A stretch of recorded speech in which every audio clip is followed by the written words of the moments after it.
Imagina a un hombre que todos adoraban, un tipo que llegaba a las fiestas infantiles con su traje de payaso, hacía reír a los niños, organizaba barbacoas en su vecindario y hasta se fotografió con la primera dama de Estados Unidos. Nadie podría sospechar que bajo su casa, en el sótano donde guardaba sus herramientas de trabajo, yacían los cuerpos de 33 jóvenes. Esta es la historia de John Wayne Gacy, el payaso asesino, y de cómo el cine logró capturar la esencia del mal escondido detrás de una sonrisa pintada. El 17 de marzo de 1942 nació en Chicago un niño que recibiría el nombre de John Wayne Gacy. Su padre, un maquinista alcohólico, soñaba con tener un hijo que encarnara la masculinidad dura que tanto admiraba, pero el pequeño John resultó ser todo lo contrario. Era un niño obeso, tímido, que prefería quedarse en casa con su madre y hermanas en lugar de jugar con los otros chicos del barrio. Su padre lo llamaba débil,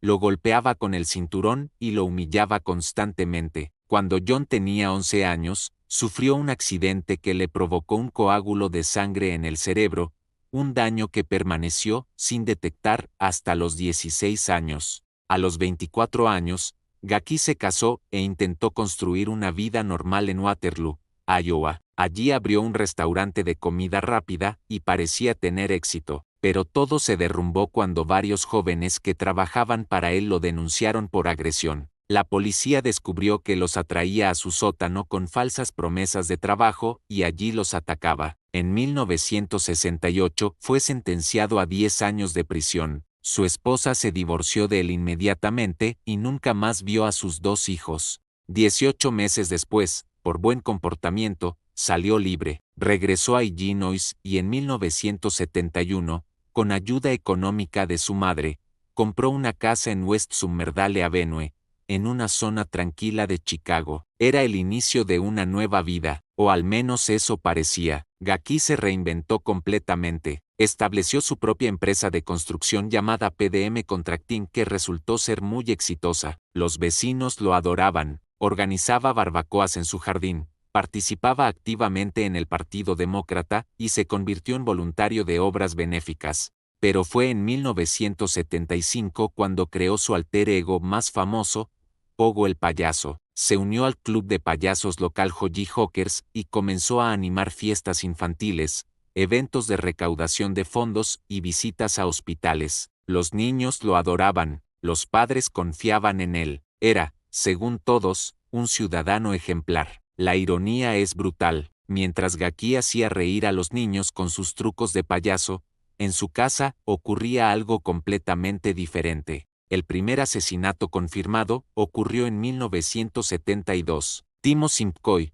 un joven de 16 años que viajaba a dedo, aceptó la oferta de Gacy de pasar la noche en su casa. Nunca más salió de allí con vida. Gacy lo estranguló y enterró su cuerpo en el sótano. Fue el inicio de una serie de crímenes que se extendería por 6 años. Su método era siempre similar. Atraía a jóvenes con promesas de trabajo en su empresa de construcción, los llevaba a su casa, les ofrecía alcohol o drogas, y cuando estaban vulnerables, los atacaba.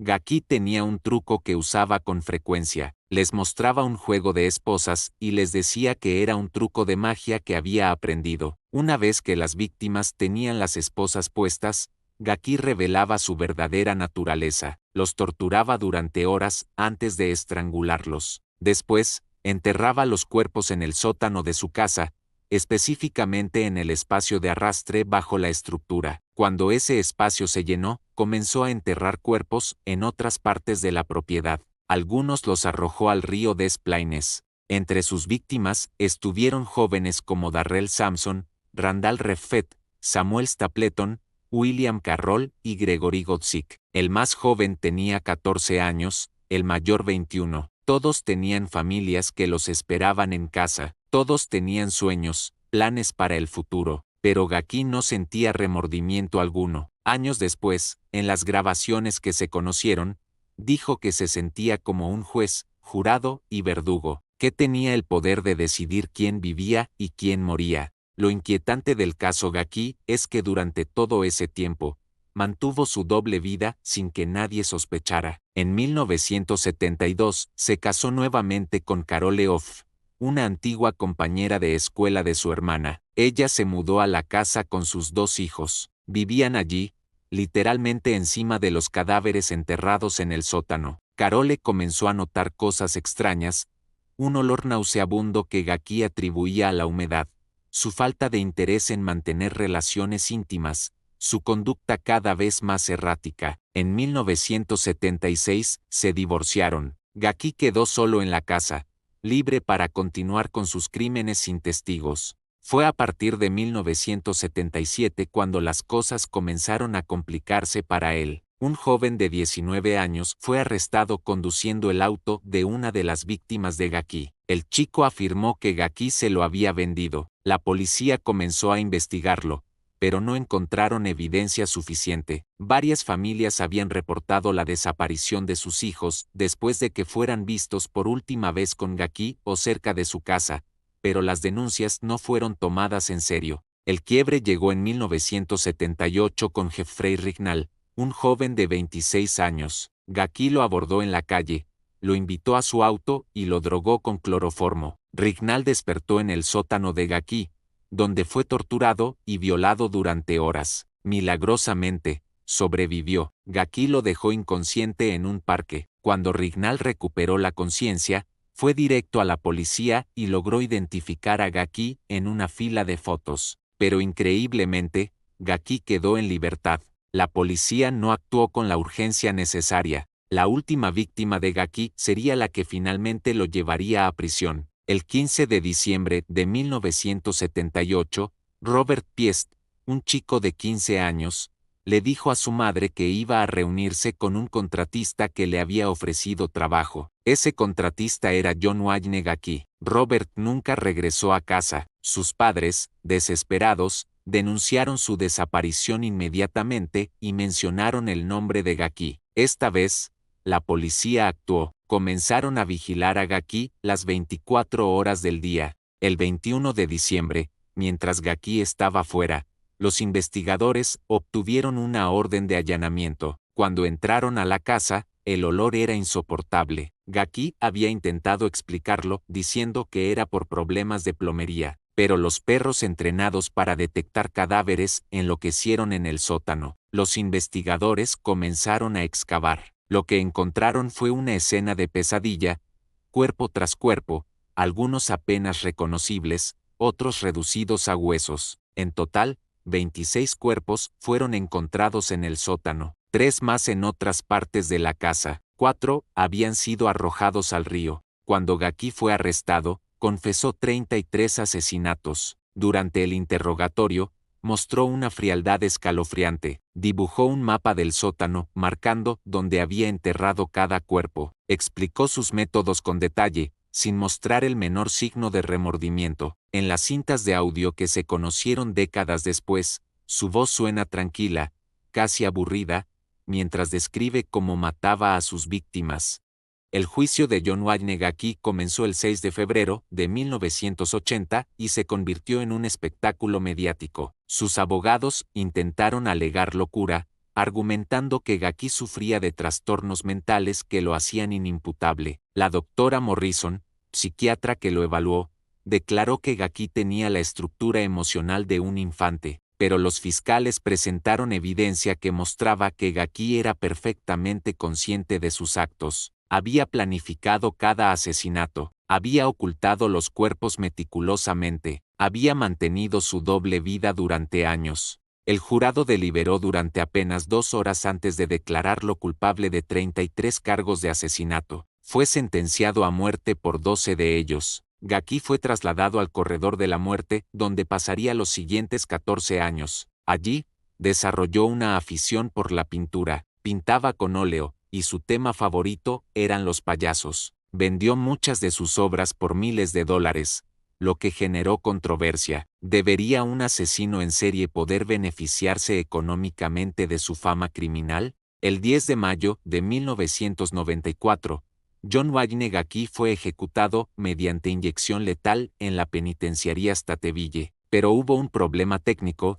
La segunda sustancia no se administró correctamente debido a una obstrucción en el conducto intravenoso. La ejecución se prolongó 18 minutos, 4 veces más de lo normal. Afuera de la prisión, cientos de personas celebraron, lanzaban globos, sostenían carteles que decían muerte a Gaki. Las familias de las víctimas finalmente podían cerrar ese capítulo doloroso de sus vidas. Pero la historia de John Wayne Gacy no terminó con su muerte. Su caso ha sido estudiado extensamente por criminólogos y psicólogos. Después de su ejecución, un psiquiatra forense examinó su cerebro buscando anormalidades. No encontró ninguna. El especialista concluyó que Gacy no encajaba en ningún perfil psicológico típico de los asesinos en serie y que probablemente nunca sabremos la verdadera razón detrás de sus actos. El caso de John Wayne Gacy inspiró numerosas películas y documentales. En Netflix, la serie documental Conversaciones con asesinos,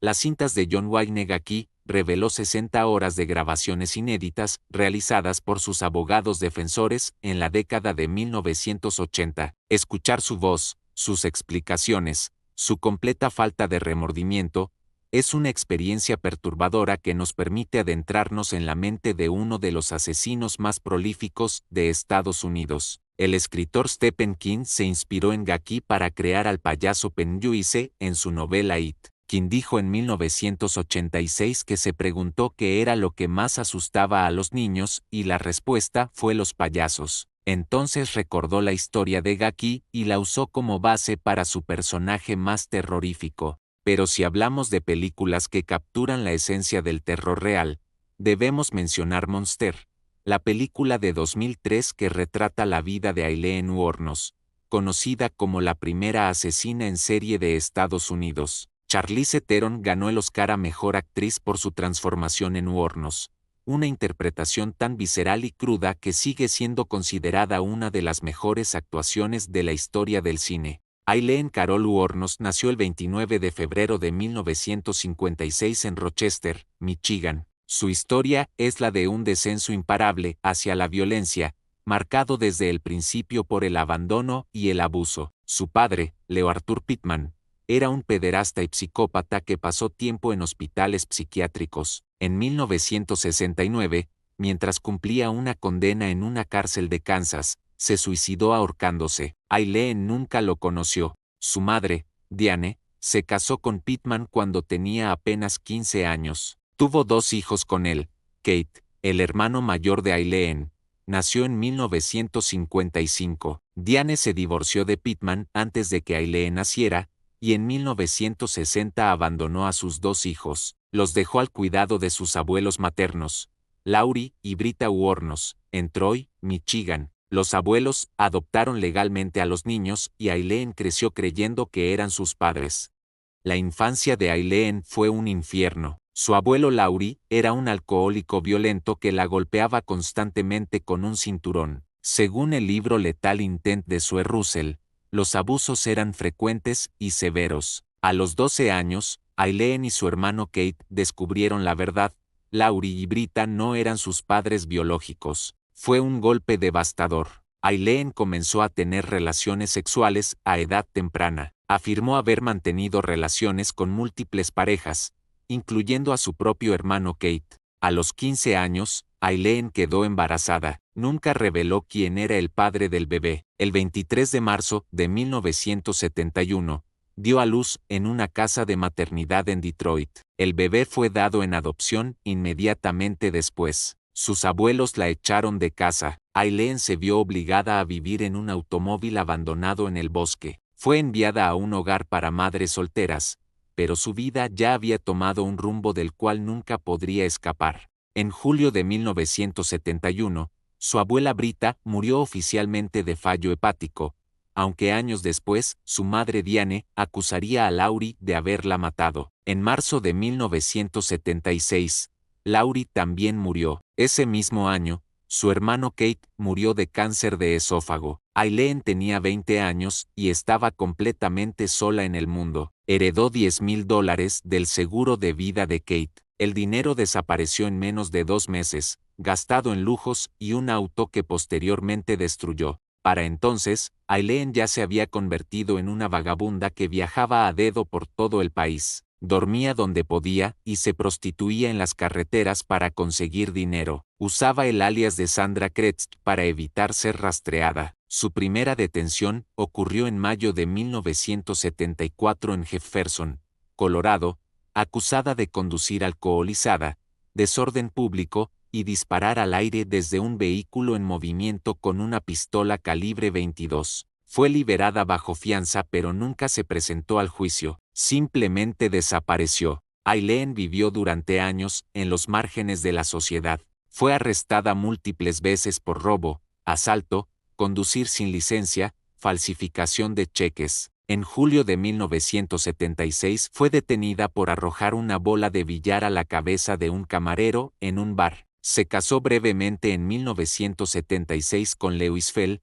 un hombre de 76 años, presidente de un club náutico. El matrimonio duró apenas semanas. Fell solicitó el divorcio, después de que Aileen lo golpeara con su propio bastón. En 1986, la vida de Aileen tomó un nuevo rumbo cuando conoció a Tyria Moore en un bar gay de Daytona Beach. Moore tenía 24 años y Aileen 30. Se enamoraron y comenzaron una relación que duraría 4 años. Vivían juntas, moviéndose constantemente de un motel barato a otro. Tyria sabía que Aileen se prostituía, pero afirmó no saber nada sobre los asesinatos que estaban por venir.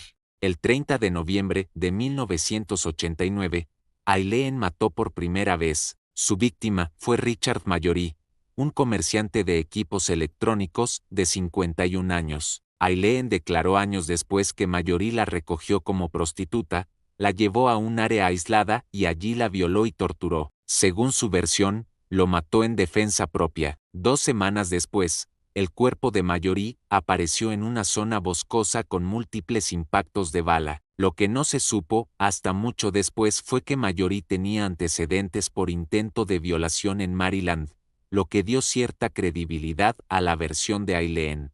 Pero después de Mallory, algo cambió en Aileen, o quizás simplemente se liberó algo que siempre había estado dentro de ella. Entre junio y noviembre de 1990, Aileen mató a 6 hombres más. Todos fueron encontrados en zonas remotas de Florida, todos con heridas de bala, todos habían sido sus clientes. David Spears, de 43 años, fue encontrado en junio. Charles Carskadon, de 40 años, en mayo. Peter Siems, de 65 años, desapareció en junio y su cuerpo nunca fue encontrado, aunque su auto fue hallado abandonado con manchas de sangre. Troy Burress, de 50 años, fue asesinado en julio. Charles Humphreys, de 56 años, retirado de la policía y trabajador de la salud, fue encontrado en septiembre. Walter Antonio, de 62 años, fue su última víctima en noviembre. El método de Aileen era siempre similar. Se ofrecía como prostituta en las carreteras, subía al auto de los hombres, los llevaba a un lugar aislado y allí los mataba con un revólver calibre 22. Después les robaba todo: dinero, tarjetas de crédito, pertenencias personales. Vendía o empeñaba los objetos de valor. Era este patrón de robos lo que finalmente permitió a la policía rastrearla. Los investigadores notaron que todos los asesinatos tenían similitudes. Las víctimas eran hombres de mediana edad que habían sido encontrados en áreas rurales. Todos habían sido asesinados con el mismo tipo de arma. Las casas de empeño comenzaron a reportar objetos que pertenecían a las víctimas. Las descripciones de las vendedoras coincidían: 2 mujeres, una rubia y otra morena. Los testigos mencionaron haber visto a las mujeres conduciendo los autos de las víctimas. Para diciembre de 1990, la policía ya tenía los nombres: Aileen Wuornos y Tyria Moore. Localizaron a Tyria en casa de su hermana en Pensilvania. Le hicieron una oferta que no pudo rechazar: inmunidad total si ayudaba a atrapar a Aileen. Tyria aceptó. En la siguiente llamada telefónica, le propuso a Aileen encontrarse. Cuando Aileen llegó al lugar acordado, la policía la estaba esperando. Fue arrestada el 9 de enero de 1991 en un bar en Port Orange sin resistirse. Los días siguientes fueron cruciales. Los investigadores permitieron que Tyria y Aileen se reunieran, pero las conversaciones fueron grabadas. En esas grabaciones, Aileen le reprochó a Tyria haberla entregado, pero también le dijo que aún la amaba. Tyria, siguiendo instrucciones de la policía, le suplicó que confesara para que ella pudiera quedarse fuera de problemas. Aileen, en un acto de amor distorsionado, aceptó. El 16 de enero de 1991, hizo una confesión completa de 6 asesinatos. Durante el juicio, la defensa de Aileen argumentó que los crímenes habían sido en defensa propia. Declaró que los hombres la habían atacado sexualmente, que había temido por su vida. Fui violada, fui torturada, dijo. Tenían evidencia del volante de uno de los autos con arañazos y daños que ella afirmó eran prueba de que había sido atada allí. Pero la fiscalía presentó un argumento diferente. Aileen mataba para robar. Los asesinatos eran premeditados, no defensivos. Los psiquiatras que la evaluaron concluyeron que Aileen sufría de trastorno límite de la personalidad. Había vivido una vida marcada por el trauma, el abuso y el abandono, pero el jurado consideró que era mentalmente competente para enfrentar juicio. El 31 de enero de 1992, fue declarada culpable del asesinato de Richard Mallory. Fue sentenciada a muerte. En marzo de ese mismo año, se declaró culpable de los asesinatos de David Spears, Troy Burress y Charles Humphreys, recibiendo 3 sentencias más de muerte. Posteriormente se declaró culpable de los homicidios de Charles Carskadon y Walter Antonio, sumando 2 condenas adicionales. Aileen pasó 11 años en el corredor de la muerte. Durante ese tiempo, su salud mental se deterioró significativamente. Daba entrevistas donde afirmaba escuchar voces, donde cambiaba su testimonio, donde admitía haber mentido sobre la defensa propia. En 2001, escribió una carta a la Corte Suprema de Florida: «Estoy tan harta de escuchar esa cosa de esta loca. He sido evaluada tantas veces. Soy competente, cuerda, y estoy tratando de decir la verdad. Soy alguien que odia en serio la vida humana y mataría de nuevo». Aileen pidió que su ejecución se acelerara. No quería seguir viviendo. «Quiero estar con Dios», dijo, en una de sus últimas entrevistas con el periodista Nick Bromfield, cuando él le preguntó si el primer asesinato de Mallory había sido realmente en defensa propia. Aileen respondió que sí, que ese y algunos otros también lo fueron, pero que no podía decirlo en voz alta porque nadie le creería. En sus últimos días, Aileen reveló algo que la había atormentado toda su vida. Le confesó a uno de los 3 psiquiatras que la evaluaron que cuando miraba a los hombres que había matado, todos tenían el rostro de su abuelo abusador.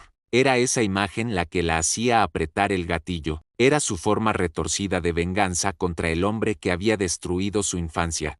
El 9 de octubre de 2002, Aileen Wuornos fue ejecutada mediante inyección letal en la institución correccional del estado de Florida. Tenía 46 años. Sus últimas palabras fueron: «Me gustaría decir que navegaré con la roca y estaré de vuelta como Independence Day con Jesús, el 6 de junio, como la película, Gran Nave Nodriza y todo. Estaré de vuelta». Era una referencia a la película Independence Day, mezclando realidad y ficción hasta el final. La película Monster, dirigida por Patty Jenkins y estrenada en 2003, no glorifica los crímenes de Aileen. En cambio, presenta una mirada profundamente humana a una mujer destruida por las circunstancias de su vida. Charlize Theron se transformó físicamente para el papel, subió 13 kilos, usó prótesis dentales, maquillaje que envejecía su rostro y lentes de contacto que cambiaban el color de sus ojos. Pero más impresionante que la transformación física fue la emocional. Theron capturó la desesperación de Aileen, su ira acumulada, su incapacidad para confiar en nadie, y también los momentos en que simplemente era una mujer buscando amor y aceptación. La película muestra su relación con Selby Wall, el nombre ficticio de Tyria Moore, interpretada por Christina Ricci. Es una relación tóxica y codependiente, donde Aileen comete crímenes cada vez más desesperados para mantener a Selby feliz y a su lado. Monster no justifica los asesinatos de Aileen, pero sí nos obliga a preguntarnos: ¿Qué convierte a alguien en un monstruo? ¿Nace así o se hace? En el caso de Aileen Wuornos, la respuesta parece clara: una niña abandonada, abusada, violada, echada a la calle a los 15 años, obligada a sobrevivir vendiendo su cuerpo. ¿Cuántas oportunidades tuvo de escapar de ese ciclo de violencia? ¿Cuántas veces el sistema falló en protegerla? Pero hablar de películas basadas en asesinos reales nos lleva inevitablemente al caso que definió el género del thriller psicológico, El asesino del Zodiaco. La película Zodiac, dirigida por David Fincher en 2007, es considerada por muchos críticos como la mejor película sobre un caso criminal real jamás realizada. No es una película de acción repleta de persecuciones. Es un estudio meticuloso y casi obsesivo sobre cómo la búsqueda de un asesino puede consumir vidas enteras. El asesino del Zodiaco aterrorizó el norte de California entre finales de los años 60 y principios de los 70. Su primer ataque confirmado ocurrió el 20 de diciembre de 1968. Betty Lou Jensen, de 16 años, y David Faraday, de 17, fueron encontrados muertos en Lake Herman Road, cerca de Vallejo. Habían ido a ese lugar conocido como el Carril de los Amantes para pasar una noche tranquila. Alguien los interceptó, disparó a David en la cabeza y persiguió a Betty Lou mientras ella intentaba escapar. Le disparó 5 veces en la espalda. El 4 de julio de 1969, el Zodiaco atacó nuevamente. Darlene Ferrin, de 22 años, y Michael Mageau, de 19, fueron tiroteados en un estacionamiento en Blue Rock Springs Park. Darlene murió en el acto. Michael sobrevivió y pudo describir al atacante: un hombre blanco, corpulento, de pelo castaño, alrededor de 30 años. Pero la descripción era demasiado general. Podía ser casi cualquiera. Lo que hizo único al caso del Zodiaco no fueron solo los asesinatos, sino las cartas que comenzó a enviar a los periódicos. El 1 de agosto de 1969, 3 cartas idénticas llegaron al Vallejo Times Herald, al San Francisco Chronicle y al San Francisco Examiner. Cada carta contenía un tercio de un mensaje cifrado de 408 símbolos. El asesino exigía que los periódicos publicaran los cifrados en sus portadas o mataría nuevamente. Los cifrados fueron publicados. En una semana, un profesor de secundaria llamado Donald Arden y su esposa lograron descifrarlo. El mensaje decía: me gusta matar gente porque es muy divertido. Es más divertido que matar animales salvajes en el bosque porque el hombre es el animal más peligroso de todos. Matar algo me da la experiencia más emocionante. Es incluso mejor que tener relaciones sexuales con una chica. La mejor parte será cuando muera y renazca en el paraíso, y todos los que he matado se convertirán en mis esclavos. El 27 de septiembre de 1969, el Zodiaco cambió su método. Atacó a Brian Hartnell y Cecelia Shepard mientras hacían un picnic en Lake Berryessa. Esta vez usó un cuchillo en lugar de una pistola. Apareció usando una máscara con el símbolo del Zodiaco pintado en ella. Les dijo que era un prisionero escapado que necesitaba dinero y un auto. Les ordenó atarse mutuamente y cuando estuvieron indefensos, los apuñaló repetidamente. Brian recibió 6 puñaladas pero sobrevivió. Cecelia fue apuñalada 10 veces y murió 2 días después. El 11 de octubre de 1969, el Zodiaco mató a Paul Stine, un taxista de 29 años, disparándole en la cabeza en el vecindario de Presidio Heights, en San Francisco. Después del asesinato, cortó un trozo de la camisa ensangrentada de Stine y la envió al Chronicle como prueba. También envió cartas burlándose de la policía, incluyendo detalles que solo el asesino podría conocer. En una de las cartas, incluyó un diagrama mostrando cómo planeaba atar una bomba a un autobús escolar. Las cartas continuaron llegando durante años. En total, el Zodiaco envió al menos 18 cartas a periódicos y policía. Algunas contenían cifrados que nunca han sido resueltos. Otras incluían amenazas específicas. En una carta de noviembre de 1969. Si te gustó nuestro video, favor apóyanos suscribiéndote, para continúes disfrutando de información sobre casos emblemáticos del crimen y delitos impactantes.